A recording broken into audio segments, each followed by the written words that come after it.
নমস্কার, কেমন আছেন সবাই? সুমনা কিচেন উইথ ব্লগ চ্যানেলে সবাইকে জানাই স্বাগত। বন্ধুরা, আজকে আবারও চলে এলাম নতুন একটি রেসিপি নিয়ে। রেসিপিটি হলো মাছের মাথা দিয়ে পুঁই শাকের রেসিপি। এই পুঁই শাকের রেসিপিটা খেতেও কিন্তু খুব অপূর্ব লাগে, আর এর স্বাদও কিন্তু অসাধারণ হয়, আর যদি এটা মাছের মাথা দিয়ে করা যায় তাহলে। এই পুঁই শাকের রেসিপিটি তৈরি করার জন্য প্রথমেই নিয়ে নিয়েছিলাম পুঁই শাক, আর তার সাথে কুমড়ো আর আলু একসাথে কেটে রেখেছিলাম, আর নিয়েছিলাম 1 পিস মতো রুই মাছের মাথা। আর এই রুই মাছের মাথাটা আগের দিন ভেজে নিয়েছিলাম। আর তারপরে নিয়েছিলাম পরিমাণ মতো হলুদ, পরিমাণ মতো শুকনো লঙ্কার গুঁড়ো, পরিমাণ মতো নুন, আর এখানে নিয়েছিলাম পরিমাণ মতো জিরের গুঁড়ো,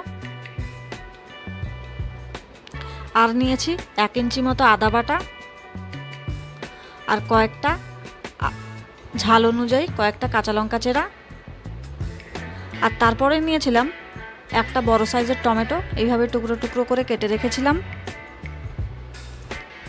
আর এরপরে ফোড়নে দেওয়ার জন্য নিয়েছিলাম কিছু গোটা জিরে, একটা তেজপাতা, একটা শুকনো লঙ্কা।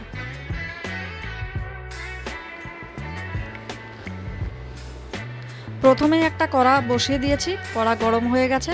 এখন কড়াতে 50 গ্রাম মতো সর্ষের তেল দিয়ে দিলাম, তেলটাও গরম হয়ে গেছে। আর এখন মাছের মাথাটাকে এর মধ্যে দিয়ে খুব ভালো করে ভেজে নেব। মাছের মাথাটা আরেকবার ভালো করে ভেজে নিচ্ছি, কারণ এটা যেহেতু আগের দিন ভাজা ছিল, তাই আজকে আরেকবার ভালো করে ভেজে নিচ্ছি। মাছের মাথাটা ভাজা হয়ে গেছে। এখন মাছের মাথাটাকে একটা বাটিতে তুলে রেখেছি, আর এরপরেই ফোড়নে দিয়ে দিলাম একটা শুকনো লঙ্কা, কিছু গোটা জিরে, আর একটা তেজপাতা। আর এরপরেই টুকরো আলুগুলোকে ছেড়ে আলুগুলোকে খুব ভালো করে ভেজে নেব।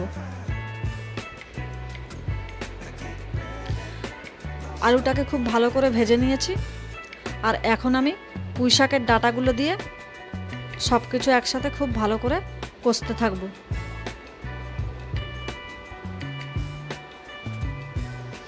আলু আর পুঁই শাকের ডাঁটা নেড়ে চেড়ে খুব ভালো করে ভেজে নিচ্ছি।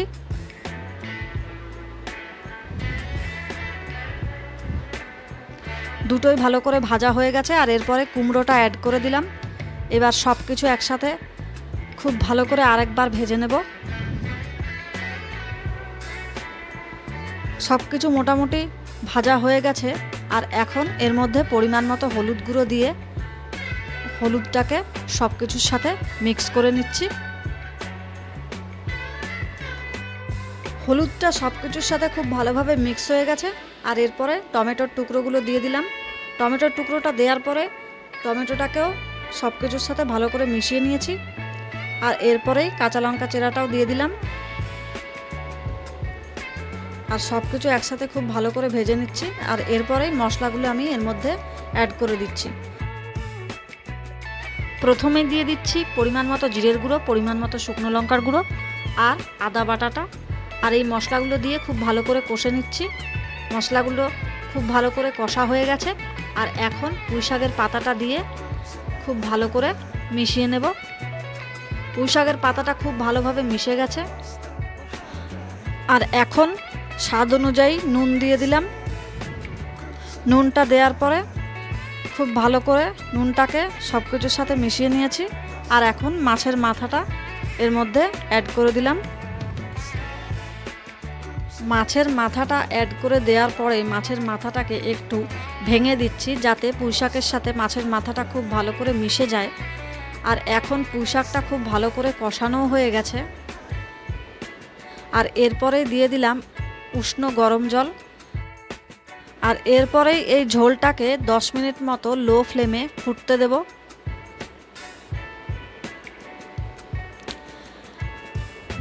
ঝোলটা প্রায় ফুটে এসছে এবং গাঢ় গাঢ় হয়ে এসছে। আর এখন এতে পরিমাণ মতো চিনি দিয়ে খুব ভালো করে নেড়ে চেড়ে দিচ্ছি। এই মাছের মাথা দিয়ে পুঁই শাকের রেসিপিটা আমার পুরোপুরিভাবে রেডি। তাহলে আজকের এই মাছের মাথা দিয়ে পুঁই শাকের রেসিপিটা কেমন লাগলো কমেন্ট করে জানাতে ভুলবেন না। আর ভিডিওটি ভালো লাগলে একটা লাইক শেয়ার অবশ্যই করবেন। আর এখনও যারা যারা আমার চ্যানেলটিকে সাবস্ক্রাইব করেননি, আমার চ্যানেলটি সাবস্ক্রাইব করে আমার পাশে থাকবেন। ধন্যবাদ।